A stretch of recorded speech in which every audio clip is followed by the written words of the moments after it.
meus queridos amigos, como estão vocês? Vocês estão bom, né? Hoje você tem que ficar bem confortável na sua cadeira porque eu vou te contar uma história sensacional. É a história de um visionário bem corajoso e brasileiro. Bom, ele não é brasileiro de nascença, né? Mas pelo menos de coração ele é. E o filho dele ficou tão famoso que inspirou a nossa infância todinha, até para as crianças que não eram de São Paulo. Esse aí, meus amigos, era o Play Center, um dos parques de diversão mais clássicos e mais nostálgicos do Brasil. Ele foi um sucesso tremendo desde que ele foi fundado, né? Teve altos, teve baixos, mas infelizmente em 2012 a gente foi pego de surpresa com a notícia de que ele ia fechar. Mas por que diabos um trem que faz tanto sucesso ia fechar? Essa história é tão maluca que até o Michael Jackson tá no meio. Você não acredita? Não, você vai ver, eu vou te contar. Eu avisei, né, pra você não perder nada. Fica aí na cadeira que você vai gostar. Vamos começar o vídeo? Então vambora! Ó, eu não sou de São Paulo, eu tô aqui em Belo Horizonte, né? Mas como que eu conheço o tal do Play Center? Muitas pessoas devem estar sentindo assim também, né? Porque você fala assim, mas não tem isso aí na minha cidade. Mas aí você vai ter que se encontrar com você mesmo lá no tempo de escola. Porque mesmo até que a gente estava em escola pública, a gente fazia excursões. A maioria era sempre pro zoológico da cidade ou para um museu, né? Mas quando chegava as férias lá no meio do ano, até no final do ano, as agências de viagem começavam a fazer assim na gente, ó, rodear, entendeu? Que nem aquele filme do tubarão. E você aí, você não quer assinar um pacote de viagem? Não, nós vamos pro Play Center. Assim, querer é uma palavra muito forte, né? Porque querer a gente queria, mas o capilé que a gente não tinha. Mas eu não tenho dinheiro, inferno! Esse era o sonho que não cabia no bolso de muita gente, que nem da Disney. Mas pra entender como é que essa história terminou, a gente tem que ir lá pro início dela. E ela começa com um cara que se chama Marcelo Gutglass. Marcelinho, como eu gosto de chamar, né, era um rapaz sonhador desde cedo. A família dele veio da Polônia pra Bolívia, aí ele nasceu. Aí ele foi pra Argentina, foi pra Polônia e vieram pro Brasil. Aí ele adorou esse lugar aqui, né, e ele se formou em engenharia eletrônica lá em São Paulo, lá no Mackenzie. Mas olha só como é que interessante as coisas, né? Ele começou a trabalhar com uma coisa que não tinha nada a ver com parques, mas tinha a ver com jukeboxes. Sabe aquele trem que fica ali perto do boteco de sua casa cantando, os bebês? É aquilo lá. Inclusive, um abraço, seu Marcelo, o senhor ajudou bastante. Eu tô brincando aqui, mas isso aí é uma coisa que não tinha no Brasil. Imagina, uma máquina que você colocava uma ficha de chumbo e tocava música. Isso era dinheiro para os meus ouvidos, né? Literalmente, disse o senhor Marcelinho. Foi aí que ele começou a botar em prática os conhecimentos dele, né? E começou a fazer essas máquinas. So I thought that this can be a good business. So together with a friend, we started to build, and we built 15 of those and put in the bars. And this is how I started the coin-operated business. Mas como o Marcelinho era uma pessoa muito ligada nas novidades, né? Um amigo dele chegou com mais uma. He told me that he has a pinball machine in his store and he doesn't know what to do. So I told him, let me see. And we put this in the pinball machine in the bar. It was also a big success because it was the first pinball machine. Bom, mas então o Marcelinho foi para os Estados Unidos atrás dessas tais flippers, né? Quando ele chegou lá, ele disse que queria comprar 20 para trazer pro Brasil. Aí o cara falou assim, não, rapaz, que 20? Você vai vir aqui na minha casa, vai pedir só 20? Leva uns 50 assim, entendeu? Aí o Marcelinho falou assim, ô, moço, mas eu não tenho dinheiro, como é que eu vou pagar esse negócio todo? Aí falou assim, não, pode deixar, nós vamos fazer isso aí, um pagamento mais facilitado, você leva 50 pro Brasil. Quando ele chegou aqui, ele conseguiu convencer um cara a fechar a pastelaria que ele tinha para abrir no lugar esses tais de flippers, né? Esse lugar que ia ter cheio de flippers. Beleza, mas como é que vai chamar essa parada? Ele viu num lugar que tinha filmes que o lugar chamava Cinerama. Daí falou assim, eu tô seguindo essa ideia que vai 3 mais 2, vou chamar de fliperama. E antes que você pergunte, é exatamente a primeira vez em que essa expressão foi usada e a vida inteira aí você tá usando. Bom, mas essas máquinas começaram a se popularizar pelo Brasil, né? E o negócio do menino Marcelinho tava indo de vento em popa. Em algum tempo só, eles já tinham mais de 2.000 máquinas alugadas pelo Brasil. O que ele tava pensando em fazer era montar esses arcades, né? Que é essa junção de vários fliperamas pelo Brasil inteiro. Mas é aquele negócio, né? O negócio já tava parecendo encaminhado. Ele falou assim, é assim que eu vou ganhar o meu dinheiro durante toda a vida, né? Não! Na verdade, não. O destino do Marcelinho ia mudar com um amigo dele lá da Itália. One of our suppliers invited me to go to Italy to meet a friend that owns an amusement park called Edenlandia. And the owner of the amusement park told me, do you have something like this in São Paulo, in Brazil? I told, no, we have some very old parks. I send you some rides and we get partners on this. Okay, if you want to do this, No problem. Aí ele pensou assim, esse negócio realmente tem pouco lá no Brasil. Vamos fazer esse negócio então. Só que pensa, onde que você vai colocar uma montanha russa? Você precisa de um lugar para colocar isso. Só que ele lembrou o seguinte, tinha um conhecido dele que tinha um terreno de uns 5.000 metros quadrados e que tinha um tobogã, que era coisa tipo super legal, à moda na época. Um tobogã que eu falo é tipo aquela prova antiga do topa tudo por dinheiro, sabe? Que você põe um saco de linha assim, escorregava com as taças na mão. Era tipo aquilo ali. Desce aí.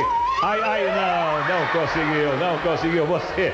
Aí falou assim, uai rapaz, vamos fazer o seguinte, eu tô pra receber a montanha russa, aí a gente coloca umas tendas aqui no seu terreno, né? Depois a gente coloca uma entrada pra todo mundo entrar, um preço, vai ser bom. Bora fazer isso? Bora fazer demais, tô animado, junto e misturado, hashtag.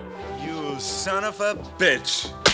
Só que olha só, esse lugar era perto da casa do Marcelinho, né? No dia que esse negócio ia abrir, ele foi sair de casa, né? Todo de carro assim, aí ele viu assim, uai, quem que tá na porta da minha garagem? A rua dele, que era tranquila, tava toda engarrafada, uma fila dobrando o quarteirão. Ele foi chegando e viu, sabe o que era isso aí? A fila pra entrar nesse lugar e andar na montanha russa. Porque era a primeira montanha russa de ferro aqui no Brasil e todo mundo queria andar. Sem brincadeira, nesse dia a montanha russa teve que funcionar durante 24 horas pra todo mundo que tava lá na fila brincar. E era engraçado porque essa montanha-russa tinha 8 lugares cada carrinho, né? E ele conta, inclusive, que viu muito dinheiro nisso. And we charge $1 per passenger. So each time I saw the car going down, I was saying $8. This must be a good business.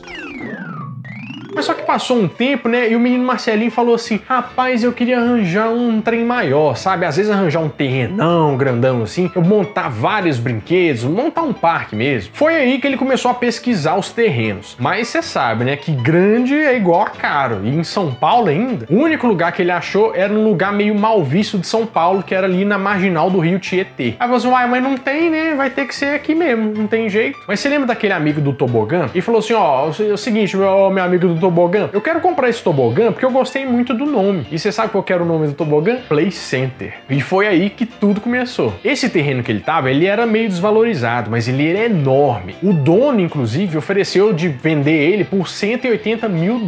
Só que aí o Marcelinho pensou assim, ih, rapaz, mas $180 mil? Aí é aquele negócio, né? Ou eu compro a montanha-russa ou eu compro o terreno. E eu acho que dessa vez eu vou ter que comprar a montanha-russa, né? Que senão não tem parque. Eu vou alugar isso aí mesmo e depois um dia a gente vê o que resolve. E assim, em um terreno de 30 mil metros quadrados, em 1973, nascia o Play Center. E tem uma coisa interessante, sabe como é que ele conseguiu esse dinheiro para fazer o Play Center? Vendendo aquela empresa de fliperamas que ele tinha para uma gigante japonesa que se chamava Taito, que você já deve ter ouvido falar, né? Inclusive, se você fosse lá no fliperama que tinha em shopping, assim, você via várias coisas da Taito. Mas uma coisa que você tem que saber é que os parques de diversões nem sempre foram bem vistos, principalmente lá nos Estados Unidos, que eles tinham a fama de lugar de que o pessoal que não queria nada com a dureza frequentava, sabe? O pessoal meio vagabundo, assim, não queria, não vou trabalhar não, vou pro parque de diversões. Então isso podia dar um medo aqui no pessoal do Brasil, como que ele ia fazer isso dar certo? Então, eles resolveram lançar o Play Center não como um parque de diversões, mas falando que era o lugar onde a diversão acontecia, né? Então aquele foi o primeiro clickbait do Brasil. Aí você entrava no parque lá, tinha uma pessoa na banheira de Nutella e falando, veja no que deu, terminei com meu namorado. Isso aqui é uma porcaria! Para chamar a atenção do público, o Play Center começou a fazer eventos grandiosos, né? Um dos primeiros eventos e muito grandes que tiveram lá tinha a ver com o filme King Kong, que estava sendo lançado naquela época. Laurentes ao vivo no Play Center. O King Kong está solto no Play Center.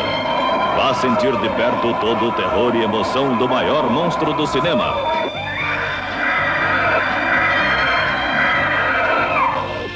O que aconteceu? O Marcelinho falou assim, eu preciso de uma atração boa mesmo, fazer um negócio bom. Então eu vou conversar com o pessoal lá da Universal Pictures, Universal Entertainment. Eu vou falar assim, gente, eu queria fazer um evento sobre o King Kong, tem como vocês me emprestarem ou alugarem o macaco que foi usado nas filmagens para eu levar pro parque? Vai ser show de bola. Inclusive até a Jessica Lange, que foi a atriz principal no filme, veio para participar da inauguração. E foi show de bola, ela andou nos parquinhos lá, nos trenzinhos, foi show. Inclusive se você é mais clássico aí, já tá com a dor nas costas e participou disso, viu isso? E falei que é bem legal. Eu não posso fazer mais nada, tô ficando velho, tô acabado, meu não sobe mais. Aí os brinquedos foram aparecendo, né? Foi aparecendo um show com as orcas e o Play Center tava crescendo demais. Emoção, coragem e o fascínio da maior atração da história do Play Center. Orca Show. Não perca a emoção de ver as baleias assassinas ao vivo no Play Center. Play Center, sempre uma nova emoção. Mas em 1988, depois de martelar bastante a cabeça numa questão, e uma grande questão do parque, um dos maiores sucessos dele foi criado. Porque olha só, as crianças iam pro parque nas férias, em julho, em janeiro, mas quando dava agosto, por exemplo, ninguém ia lá. Como que ele ia fazer as pessoas visitarem o parque? Aí a ideia veio depois de uma ida que ele foi aos Estados Unidos, que ele visitou um parque de diversões lá e viu que tinha uma noite do pessoal vestido, né, em maquiagem de terror e tal, meio que assustando as pessoas. Foi aí que ele teve a ideia de trazer isso pro Brasil e fazer a primeira noite do terror do Play Center, que virou uma marca registrada, né? 5, 4, 3, 2, 1, morte de medo! A gente pode até falar que nos 25 anos que esse evento funcionou, ele foi o evento mais aguardado do parque. Você já foi em alguma noite do terror? Você lembra como é que foi a melhor noite do terror que você teve? Então põe aqui embaixo que nós vamos, né? Deve ter várias histórias, você caindo sentado de susto, alguma coisa assim deve ter acontecido. Ou foi no trem fantasma, não sei. Mas noite do terror me lembra Thriller. E Thriller me lembra Michael Jackson. Por que eu tô falando disso? Porque em 1993, o Michael Jackson tava no auge. E ele teve um show aqui em São Paulo. Aí o Marcelinho conta que em um determinado momento ligou, a secretária dele chamou o senhor Marcelinho, tudo bem? Queria falar com o senhor. É porque tem alguém no telefone aqui falando que agencia o Michael Jackson no Brasil e que ele tava querendo vir aqui no parque pra dar uma brincada nos brinquedos e tal. Aí o Marcelinho falou assim, você tá me zoando, né? Você tá fazendo perder tempo com essa ligação aí? Não, mas a pessoa insiste, ela quer mesmo falar com o senhor. Sabe quem tava no telefone? A Marlene Matos. Sabe aquela da Xuxa, aquela hilarilaria? Pois é, ela mesma. Aí ela falou assim, então, o senhor Jackson, ele tava querendo brincar no parque, né? Só que nós temos algumas condições. Primeiro, o parque tem que estar fechado, ninguém pode estar nesse parque, fora o pessoal que vai operar os brinquedos, e também não pode vazar na mídia em lugar nenhum. Aí o senhor Marcelinho falou assim, mas então o Michael Jackson eu não vou poder recusar, né? O que eles fizeram? Eles fecharam o parque 1 hora mais cedo, só que ele teve uma ideia melhor. Assim, eu não vou levar nada com isso? Já sei. Vou ligar pro meu amigo lá na Globo e vou fazer o seguinte, ó, pera aí. Rapaz, eu tô com uma manchete explosiva aqui, eu queria passar isso aí pra vocês com exclusividade, entendeu? Mas eu queria com uma condição, na verdade 2 condições. Primeiro, que isso aí fosse dado no Jornal Nacional, e segundo, que tem que falar o nome Play Center. Ela disse, ô Marcelinho, mas Play Center, eu não posso falar esse nome na Globo, a gente nem na Globo aqui tem nome, a gente é chamado 01, 02 e tal, a gente não fala marca de nada, mas se o negócio for bom mesmo, eu passo isso aí no Jornal Nacional, isso aí você pode fechar comigo. Negócio fechado, o pessoal da Globo foi lá antes, instalou um tanto de câmera escondida na árvore e tal, e foram filmar o Michael Jackson brincando nos brinquedos, e todo feliz, e barco pirata. O maior parque de diversões do Brasil fechou 1 hora mais cedo só para receber o cantor e seus convidados. Sempre de mãos dadas com as crianças, ele fez o que mais gosta. Brincou no barco Viking, escorregou no tobogã, passeou no Tornado e, para terminar, viu São Paulo de cima da roda gigante. Os furgões saíram em alta velocidade, escoltados por policiais e perseguidos pelas câmeras. Depois da diversão, um pouco de aventura. Diz o menino Marcelo que isso aí foi a maior publicidade da história do Play Center, né? Que deu notícia até em outro país e tudo mais. Mas só que tiveram mais shows também que foram notícia lá, né? Por exemplo, teve o show do Bozo, que nos anos 80 tava fazendo bastante sucesso. É isso aí, garotada. Não deixe de ver o Bozo, o Papai Papudo, a Vovó Mafalda, o Salsi Fufu e o King Bozo fazendo as maiores confusões e as brincadeiras mais malucas. Ao vivo, direto do Play Center, Bozo Especial.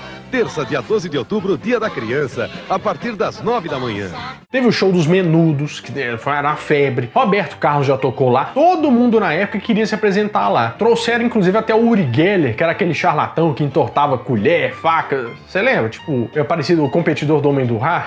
Mas só que, em determinado momento, tinha uma coisa faltando. Porque o Marcelinho ainda tinha um sonho muito grande de fazer um negócio gigantesco. Ele queria criar um parque temático, tipo a Disney, sabe? Cheio de personagens, de coisa assim. Então ele começou a planejar tudo e foi atrás de pessoas que poderiam investir nessa ideia. Foi aí que ele começou a vender a ideia do Great Adventure, que ia ser construído ali na rodovia dos Bandeirantes, né, em Valinhos. Ninguém no país acumulou tanto know-how neste segmento. Pensando assim, o Grupo Play Center criou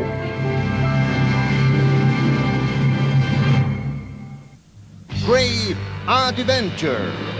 Great Adventure, um parque temático como os melhores do mundo. Ué, menina, mas Valinho, Rodovia dos Bandeirantes, não é ali que tá o Hop Hari? Pois é, meu filho, aquele parque dele, que foi do dono do Play Center, é o Hop Hari. Nesse período, ele precisava de muito dinheiro para fazer um trem gigante desse, né? Então ele vendeu um pedaço, né, ou se associou, foi um negócio meio assim, com uma empresa que se chamava GP, que era uma empresa muito grande do ramo ali de pensão e etc. Só que na construção do Hop Hari, muita coisa começou a gastar muito dinheiro, muito além da conta. Por exemplo, as licenças ambientais do terreno que eles tiveram lá, deram um BO, tiveram que mudar o projeto no meio. Ou seja, gastou muito dinheiro, né? Aí no meio desse processo tinha mais de 3 mil trabalhadores ali que não estavam ociosos, né? Porque não sabia se ia poder fazer o negócio ou não. Mudou o trem acontecendo. E apesar de agora o Play Center ser dessa empresa gigantesca e cheia da grana, eles deixaram o trem meio nas moscas, sabe? Não evoluía nada, não tinha nada de novo. O Play Center tava morrendo e é capaz de você lembrar um pouco dessa época. O Hop Hari, já pelo outro lado, né, que seria o grande projeto, a coisa, estreou em 1999. Bombinha Hop Hari.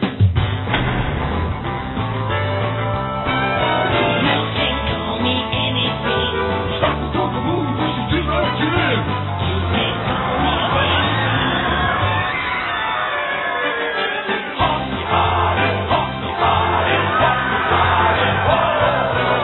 Mas só que a estreia não foi um sucesso que tava todo mundo esperando. Primeiro porque o pessoal não conhecia o que era um parque temático, isso foi um problema para eles explicarem. E segundo que ele era mais afastado do que o Play Center e mais caro. Foi aí que a GP olhou e falou assim, ah, pois é, né, pensei que ia dar mais vão assim, eu acho que eu quero sair desse ramo, eu não quero nem mexer com o Play Center. Quem tava lá para comprar o Play Center de volta? O menino Marcelinho. Ele fala, inclusive, que esse período foi muito difícil pro parque, porque, né, mais ou menos depois que ele saiu até 2003, o parque era muito mal visto. Você deve lembrar um pouco dessa história aí. Coisa que demorou muito para ser mudada, né? Mas nada que uma atração nova e muito boca a boca não resolvesse. Ele queria melhorar o serviço do parque de novo e isso aconteceu. Porque em 2008, o parque já tinha retomado o seu número de público do tempo de glória dele, né? Mas só que, mesmo assim, 4 anos depois, em 2012, a gente foi pego de surpresa com a notícia do fechamento do parque e ele ia se despedir. Beleza, mas eu tô falando aqui que o negócio tava show, que tinha voltado. Como que um negócio que tava dando certo simplesmente acaba? Presta atenção porque eu já te dei um motivo muito forte pra isso. Mas antes, vamos fazer o seguinte, você já deixou o like aqui? Você já salvou o seu pão de queijo dos maus tratos? Porque tem muito pão de queijo aí sendo maltratado, usando farinha de trigo. Gente...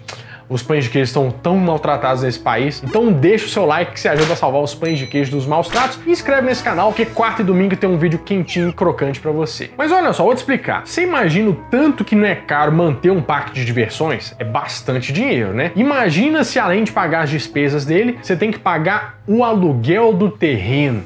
Pois é. O calcanhar de Aquiles foi ter valorizado um terreno que não ia ser garantido dele pra sempre. Porque você lembra? O cara lá no início queria vender o terreno muito barato, porque ele não era desvalorizado, era um lugar que não era tão bom assim, mas imagina quanto que ele não ia cobrar o aluguel com o negócio sendo uma referência, dando fruto do jeito que tava, né? Fora, né, que é São Paulo, né, meu? Tudo vira prédio, tudo vira shopping. Que foi o que aconteceu, inclusive, com o terreno do Play Center. Ah, não, meu! Puta muito injusto, meu!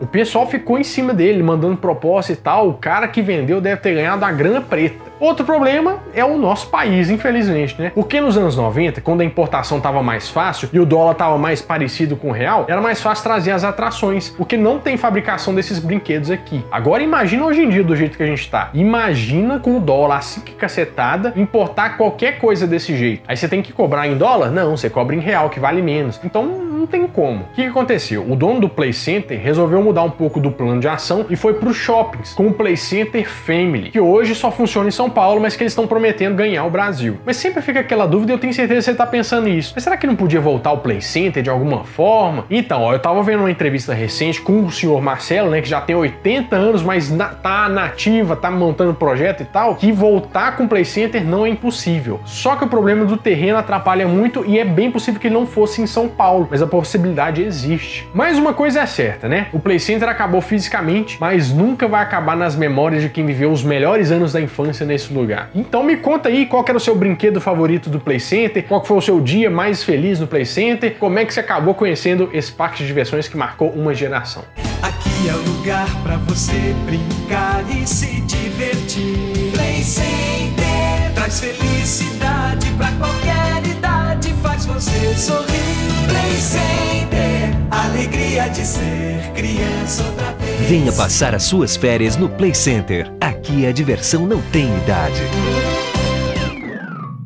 Bom, meus amigos, é isso. Eu espero que você tenha gostado muito. E me conta aí, ó, você quer saber a origem de mais alguma coisa? Por que coisa acabou? Onde foi parar? Eu gosto muito de fazer essas investigações. Então, ó, tem mais vídeo aqui pra você assistir. Se eu fosse você, eu não perdia. Bom, eu vou ficando por aqui, mas toda quarta e todo domingo eu volto com mais um vídeo quentinho, fresquinho, crocante pra vocês. Então, adeus!